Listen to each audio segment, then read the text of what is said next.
1인당 연간 이 플라스틱을 소비하는 양은 142.7kg. 아침에 출근하시면 반드시 커피 한 잔씩 타서 드시죠.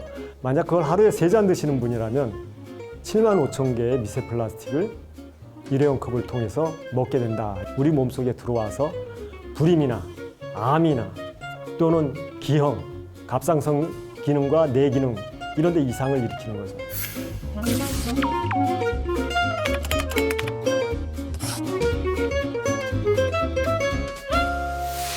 브레인셀럽 구독자 여러분, 안녕하세요. 저는 기후위기에 대안을 모색하고 생활 속에서 실천 방안을 연구하는 대한에너지기술연구소를 운영하고 있는 강신호라고 합니다.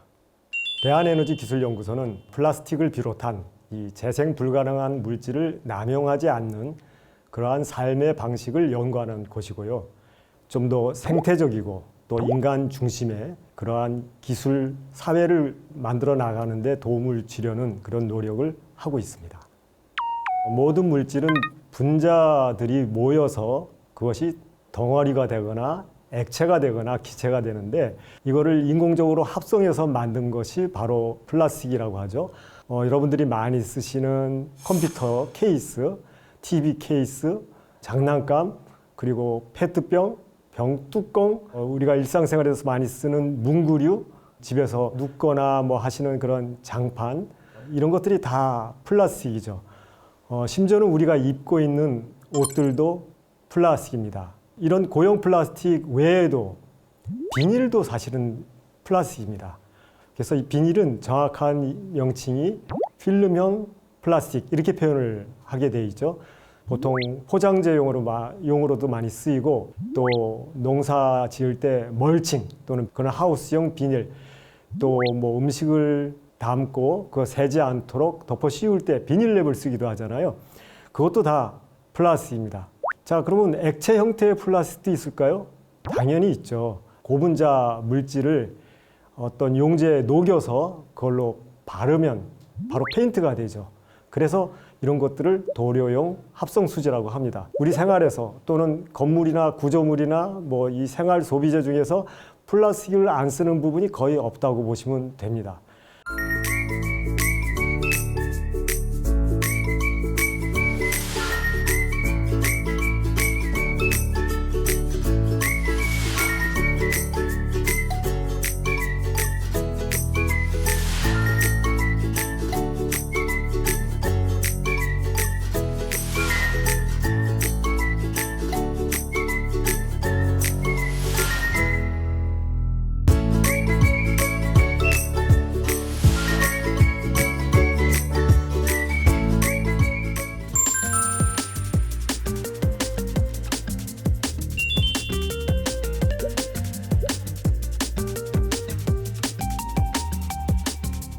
이렇게 우리나라가 1인당 연간 이 플라스틱을 소비하는 양은 142.7kg이라는 그런 통계도 나오기는 하는데요.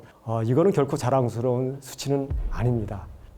우리가 이렇게 플라스틱을 많이 생산하고 많이 소비하고 또 제대로 재활용되지 않는 플라스틱이 자연에 마구 방치되는 2050년이 되면 바닷물 속에 있는 물고기보다도 플라스틱의 무게가 더 많아질 거라는 그런 전망도 있습니다. 지금의 시점에서 우리가 플라스틱을 이렇게 써도 될까? 라는 성찰이 필요한 시기라고 봅니다.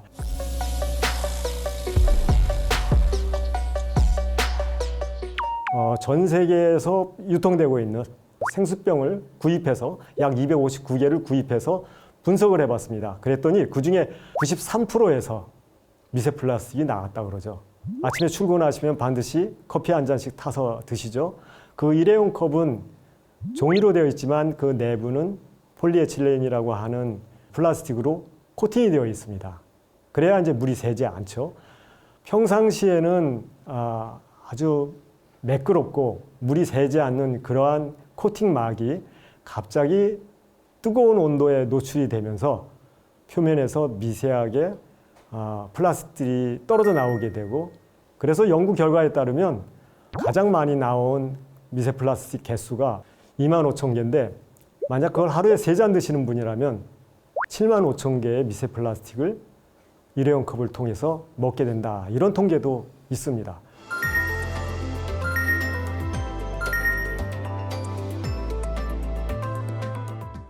몸을 부비고 또는 씻고 닦고 하는 것뿐만 아니라 마시는 즉 음식물에서도 미세 플라스틱이 나오게 되죠.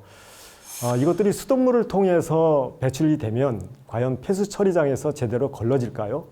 너무 작다 보니까 이런 것들은 다른 찌꺼기와 함께 밑으로 침전이 되죠.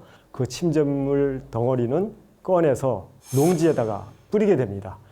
이번에는 토양을 오염시키게 되죠. 또 비가 오면 빗물에 식혀서 하천과 강으로 결국은 바다에 모이게 되죠. 바닷물 속에 포함된 그러한 미세 플라스틱 누가 먹을까요? 바로 최상위 포식자인 인간이죠. 결국 우리도 미세 플라스틱을 먹게 됩니다. 영국의 의대에서 연구한 그런 결과에 따르면 모두 13명의 폐 조직을 검사를 했더니 그중에 11명의 폐 조직에서 미세 플라스틱이 박혀 있는 것을 발견했다고 합니다. 또 네덜란드 의료팀에서는 사람의 혈액을 검사를 했는데 모두 22명의 성인의 혈액을 검사했더니 그중에 17명으로부터 혈액 속에 미세 플라스틱이 있다는 것이 발견이 됐다고 해요.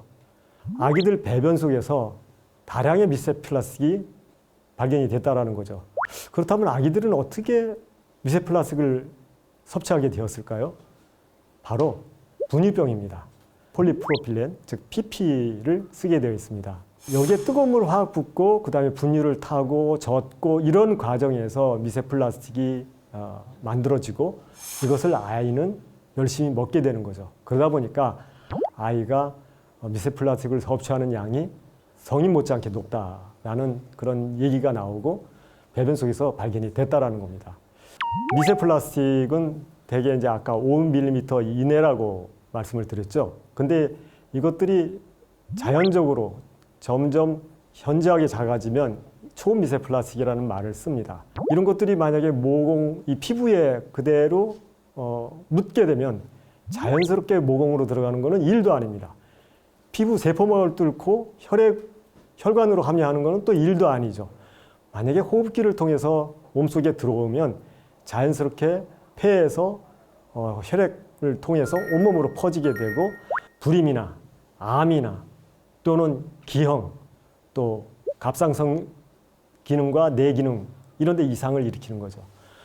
우리 몸의 모든 장기, 뇌, 폐, 망막, 손해, 근육 등 모든 기관에 독성이 축적이 되고 이것이 전염병을 전달하는 그런 매개체 역할을 할 수도 있습니다.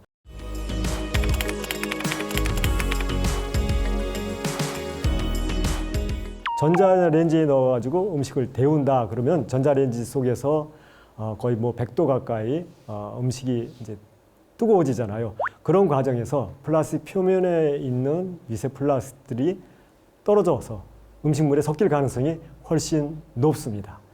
보통 우리가 생활용 플라스틱, PS나 PP나 또는 PET 이런 것들은 가급적이면 상온에서 쓰는 것을 권장드립니다. 중국집에 가서 짬뽕이나 짜장면을 시킬 때 뜨거운 음식을 그릇에 담고서는 비닐랩을 확 씌우지 않습니까? 거기서 환경 호르몬이 나왔다는 얘기는 이미 1980년대 중반에 사회적으로 이슈가 되기도 했고요. 그래서 결코 이 플라스틱 랩, 비닐 랩을 쓰지 말아야 한다. 이런 것을 말씀드리고 싶고요. 페트병 안전하지 않습니다. 페트병 몸체에서도 미세 플라스틱이 나올 가능성이 높고 또 병 뚜껑을 열고 닫는 그런 과정에서도 미세 플라스틱이 발생할 수 있고 유리컵이나 머그컵이나 텀블러를 갖고 다닌다면 이렇게 되면 이런 숫자는 현저하게 줄일 수가 있겠죠. 플라스틱 제품을 어쩔 수 없이 사야 한다면 그러면 환경 호르몬이라고 알려진 비스페놀 A, 즉 BPA라고 얘기를 하죠. 또는 프탈레이트 또는 BPS 물질이 이런 첨가제가 들어가지 않은 플라스틱들을 가지고 쓸 수 있도록 그렇게 좀 하는 것이 좋을 것 같습니다. 뭐니 해도 플라스틱을 선택하지 않는 것이 최선이라고 하겠습니다.